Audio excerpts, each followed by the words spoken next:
Good morning दोस्तों। आज इस चैनल में हम नया चीज़ लेके आ रहे हैं, मैथ्स का नया टॉपिक। ये बहुत ही ज़्यादा इंपॉर्टेंट है एसएससी वालों के लिए, जो भी एसएससी का एग्ज़ाम दे रहे हैं, ठीक है। और जो भी बीपीएससी का एग्ज़ाम देंगे, जो भी यूपीएसआई का एग्ज़ाम देंगे, उनके लिए बहुत ज़्यादा इंपॉर्टेंट है। प्लस जो यूपीएससी का एग्ज़ाम दे रहे हैं ना, उनके लिए भी ये टॉपिक बहुत इंपॉर्टेंट है। ये एक ऐसा टॉपिक है जो किसी एक पर्टिकुलर एग्ज़ाम का मोहताज नहीं है, ये सभी एग्ज़ाम में पूछा जाता है। 1-2 नंबर का आपको फ्री में दे जाता है। तो सबसे ज़्यादा गलतियाँ क्या होती है, ये वाला जो टॉपिक जब भी आपसे पूछा जाता है ना, तो मैक्सिमम बच्चे इसको छोड़ देते हैं। वो 2 नंबर हम लोग जो छोड़ देते हैं, वो 2 नंबर हम प्रैक्टिस करवाते हैं। तो आप याद रखिएगा, 2-2 नंबर भी बहुत ज़्यादा इंपॉर्टेंट होता है। ये 2 नंबर भी आपको सिलेक्शन के उस पार या इस पार रह सकता है। तो बहुत बड़ा इंपॉर्टेंट टॉपिक है, ध्यान से देखिए। ये है ट्रिग्नोमेट्री का।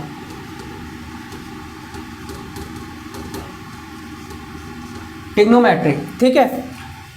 अब देखिए, इसको डायरेक्ट कुछ चीज़ें इसमें बेसिक है जो कि आपको याद करनी होंगी, ठीक है। तो सबसे पहले आप याद करने के लिए इसमें देखिए, सबसे पहले होता है साइन थीटा, एक होता है कॉस थीटा, एक होता है टेन थीटा, ठीक है।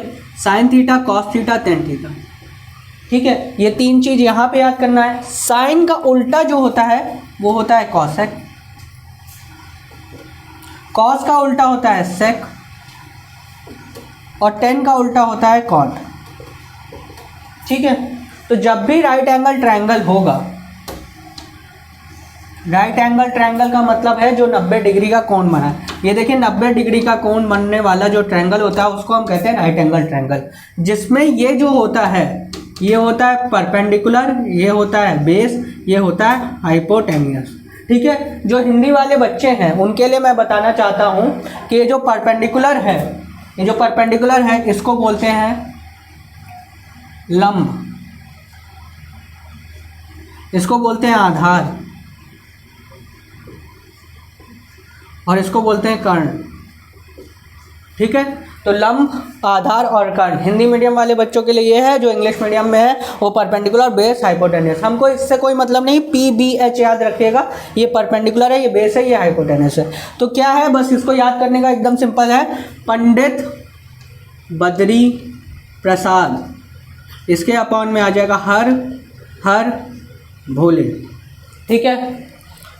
पाकिस्तान भूखा प्यासा, हिंदुस्तान हरा भरा, ऐसे भी याद कर सकते हैं। जो आपको अच्छा लगे वो याद कर सकते हैं। बस इतना याद रखिएगा, पाकिस्तान भूखा प्यासा, हिंदुस्तान हरा भरा, ठीक है। पाकिस्तान भूखा प्यासा, हिंदुस्तान हरा भरा, ऐसे भी याद कर सकते हैं। तो P/H, B/H, P/B, ये याद करना है। ये होता है टेन का, ये होता है कॉस का, ये होता है साइन का, ठीक है। अब मैंने क्या बताया था आपको कि साइन का उल्टा होता है कॉसेक, तो उल्टा कर देंगे। यहाँ पे हो जाएगा H/P, यहाँ हो जाएगा H/B, यहाँ पे हो जाएगा B/P। अब देखिए, आपको कुछ बच्चों को तो समझ में आ गया होगा, कुछ दोस्तों को समझ में आ गया होगा ये है क्या, ठीक है। ये देखिए, ये यही है, H लिखा है, ये B लिखा है, ये P लिखा है। तो ये लंब है, ये बेस है, ये आधार है, यही चीज़ यहाँ पे लिखा हुआ है, ठीक है। तो ये चीज़ आपको बेसिक याद करनी होगी। सबसे पहला अगर ट्रिग्नोमेट्री का कोई क्वेश्चन है तो बस इतना ही सा याद करना है। इतना कुछ याद करते हैं, हमको बस इतना ही याद करना है और सारे क्वेश्चन सॉल्व हो जाएंगे, ठीक है। बहुत सारे क्वेश्चन इससे सॉल्व हो जाते हैं, ठीक है। आपको बस ये याद करना है। और दूसरा एक चीज़ याद करना है, इस पे एक चीज़ और, कि इस पे जब भी आपको ये क्वेश्चन होगा तो सबसे पहले याद रखिएगा, जो H का स्क्वायर होगा, यानी इसका स्क्वायर बराबर P का स्क्वायर प्लस B का स्क्वायर, ये एक फॉर्मूला है। इससे आप कोई भी वैल्यू निकाल सकते हैं, ठीक है। तो क्वेश्चन कैसा दिया रहेगा, क्वेश्चन पूछने का तरीका कि साइन थीटा आपको दे देगा 2/3, ठीक है। आपसे पूछेगा टेन थीटा की वैल्यू क्या होगी, ठीक है। बस इतना सिंपल सा क्वेश्चन आता है, हम लोग छोड़ देते हैं। तो यहाँ पे क्या है, P की वैल्यू क्या है 2, यहाँ की वैल्यू क्या है 3, यहाँ पे रख देंगे 2, यहाँ पे रख देंगे 3, यहाँ पे ये फॉर्मूला रख देंगे। 3 का स्क्वायर होता है 9, और ये P का स्क्वायर 4 होता है, तो 4 प्लस B स्क्वायर, तो B स्क्वायर क्या आ जाएगा, ये इधर जाएगा तो 5 आ जाएगा, B आ जाएगा √5। बस यहाँ पे रख देंगे। P/B होता है, P/B है ना, P/B, यहाँ से देखिए P/B है ना, तो P की वैल्यू क्या है 2, और B की वैल्यू क्या आ गई √5। तो यहाँ पे आंसर क्या आ गया 2/√5। बस इतना ही सा आंसर था। बस इतना ही था, इतना ही करना था, आपको 2 नंबर दे जाता। ठीक है, तो इतने से आप भागिए मत, ये एक छोटा सा क्वेश्चन आएगा। ठीक है, तो इस पूरे कॉन्सेप्ट का स्क्रीनशॉट ले लीजिए। ये क्वेश्चन दिया हुआ है, मैंने ये क्वेश्चन सॉल्व करके मैंने दिखाया है कैसे आपसे क्वेश्चन पूछा जाएगा और कैसे आप सॉल्व करेंगे। तो आप इसका स्क्रीनशॉट ले लीजिए, बस इतना ही याद करना है आपको। दूसरी चीज़, ठीक है,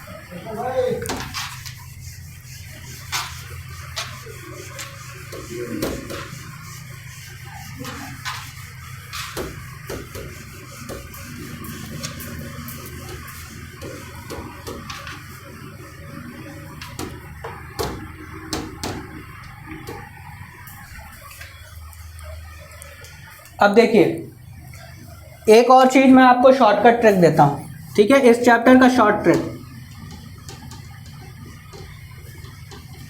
यहाँ तक तो आपको समझ में आ गया।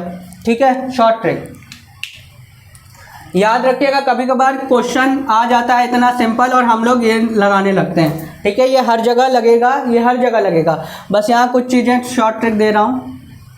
ये आपको ट्रायंगल दिया होगा। ठीक है, ये एच हो गया, ये पी हो गया, ये बी हो गया। ठीक है, ये आपने लिख लिया तुरंत। ठीक है, ये आपने पहला स्टेप लिख लिया। ठीक है, अब याद रखिएगा अगर इसकी वैल्यू ए है, मान लीजिए कोई भी वैल्यू दी है, इसकी कोई भी वैल्यू दी है, कोई सी भी वैल्यू, 1 2 3 4 5 6 कुछ भी दिया, अगर बी की भी वही वैल्यू दी है तो इसका आंसर हो जाएगा a√2। डायरेक्ट क्या हो जाएगा, a√2। ये शॉर्ट नंबर ट्रिक नंबर 1 है। ठीक है, याद रखिएगा। कैसे, आपको ये लगाने की ज़रूरत नहीं है, डायरेक्ट आप लिख सकते हैं। जैसे यहाँ पे अगर मान लीजिए एक एग्जांपल है, P दिया हुआ है आपको 3 और B दिया हुआ है आपको 3, दोनों ही 3 दिया हुआ है। ठीक है, P भी आपको 3 दिया हुआ है और A भी आपको 3 दिया हुआ है, तो इसकी वैल्यू क्या हो जाएगी, 3√2। ए की जगह हमने वैल्यू क्या रख दी, 3 और √2 लगा दिया, 3√2। आप इसमें रख के देखेंगे तुरंत आंसर आ जाएगा। देखिए 3 का स्क्वायर क्या होता है, देखिए 3 है ना, तो 3 का स्क्वायर 9 होता है, इसका भी 9 हो जाएगा। 3 का स्क्वायर 9, 9 दूनी 18 हो जाएगा। एच की वैल्यू क्या आ गई, 9 दूनी 18, इसको 9 दूनी 18 लिख सकते हैं। 9 का 3 बाहर आ गया और 2 बच गया, 3√2 यही आ गया। ठीक है, तो h की वैल्यू 3√2 आ गई, तो h की वैल्यू 3√2 आ गई। तो ये शॉर्ट ट्रिक आपके लिए बहुत कामदायक है, मतलब कभी भी ऐसा। अब देखिए इसको कैसे करेंगे इसको अप्लाई कैसे करेंगे। ठीक है, अब शॉर्ट ट्रिक तो सबको पता चल जाती है, सोचते हैं कि बहुत अच्छा है, लेकिन अब इसको अप्लाई कैसे करेंगे, देखिए ध्यान से।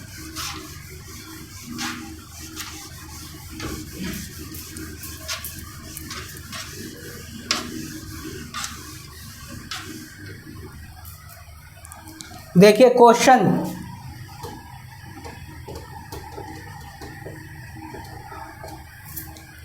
कैसा रहेगा। अगर मान लीजिए कभी भी आपको दिया है क्वेश्चन में tan थीटा इक्वल टू 1, कभी भी आपको question tan theta equal to 1, इसका मतलब क्या होगा, P/B होता है। tan थीटा मतलब अभी आपने पिछला स्क्रीनशॉट लिया होगा तो उसमें आपको पता होगा tan थीटा इक्वल टू क्या है, P/B। यहाँ अगर इसकी वैल्यू 1 आ रही है यानी कि P और B बराबर है, P और B बराबर है, P और B बराबर है, और आपसे पूछेगा साइन थीटा की वैल्यू बताइए, तो बस सिंपल है, P और B बराबर है यानी कि 1 1 है, दोनों 1 1 है, तो यहाँ पे √2 आएगा, यानी कि h क्या हो जाएगा, √2। a की वैल्यू क्या हो गई भाई, 1 हो गई, यहाँ पे भी 1 है, यहाँ पे भी 1 है, तो यहाँ पे भी 1 आएगा, तो √2 खाली बचेगा, 1 × √2 आएगा तो √2 बचेगा। यहाँ पे ये a की वैल्यू 1 है ना, यहाँ पे भी 1 है, यहाँ पे भी 1 है, यहाँ पे भी √2 आएगा, तो बस p क्या है, 1/√2 हो जाएगा, सिंपल। ठीक है, डायरेक्ट आप आँख बंद करके ट्रीट कर सकते हैं, आपको कुछ करना ही नहीं है। अगर आप इसका प्रैक्टिस करेंगे तो आप इसको कर सकते हैं। ठीक है, ये क्वेश्चन नंबर 1 है। ऐसा ही क्वेश्चन पूछते हैं आपसे, इतना सिंपल, लेकिन बच्चे किस में टाइम लगा देते हैं, या कोई भी दोस्त है हमारे हैं, जितने भी सहपाठी हैं, वो क्या करते हैं, पहले वो h² = p² + b² लगा के उसको टाइम वेस्ट करते हैं, और आता यही आंसर है। तो आप ये जान गए होंगे कि कैसे हमको इसका इस्तेमाल करना है शॉर्ट ट्रिक का। दूसरे टाइप का क्वेश्चन क्या आएगा, ध्यान से देखिएगा। जैसे अगर आपसे पूछ लिया cos थीटा, ठीक है, लिख दिया, कभी भी इसकी वैल्यू अगर मान लीजिए आपको आ गया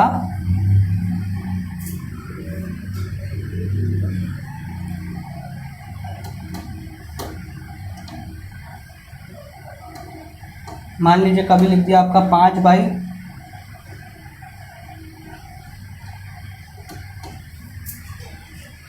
ठीक है, 5/√2, ठीक है, 5 बाई, या लिख दिया आपको 1/√2।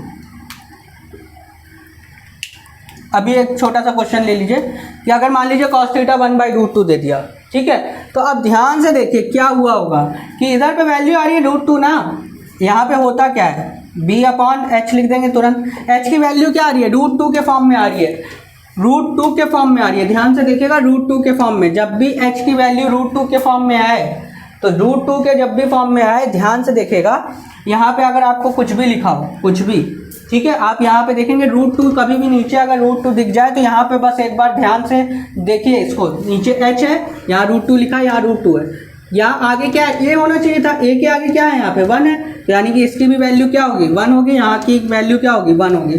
तो ऐसा क्वेश्चन आप दिमाग लगा के देख सकते हैं कि p भी 1 होगा, ये भी 1 होगा, तभी ना ये √2 हुआ है। तो अब डायरेक्ट आपसे कुछ भी पूछा जाए, आपसे ये पूछ लिया जाएगा cot थीटा बताओ, तो क्या आएगा, 1 आ जाएगा, क्योंकि ये b/p होता है, तो b और p दोनों ही 1 है, तो 1 ही आएगा। आपसे पूछ लेगा sec थीटा बताओ, sec थीटा इसी का उल्टा होता है, तो √2 हो जाएगा।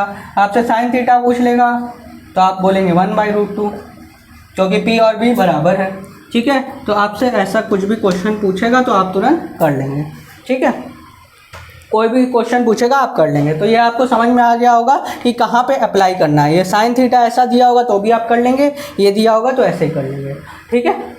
तो ये आपको समझ में आ गया होगा, ठीक है। कभी अगर ऐसा दे दिया,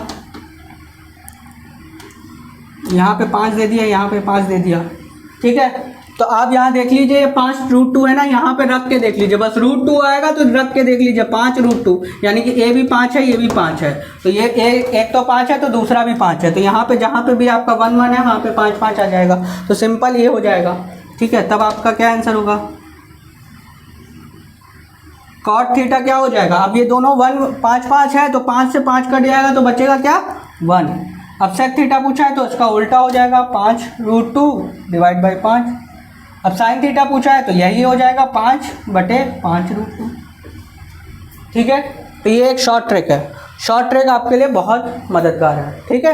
तो ये पहला शॉर्ट ट्रिक है। तो इस पर कुछ बेस्ड क्वेश्चन हैं जो कि बार बार पूछे जाते हैं, एग्जाम में पूछे जाते हैं, ठीक है।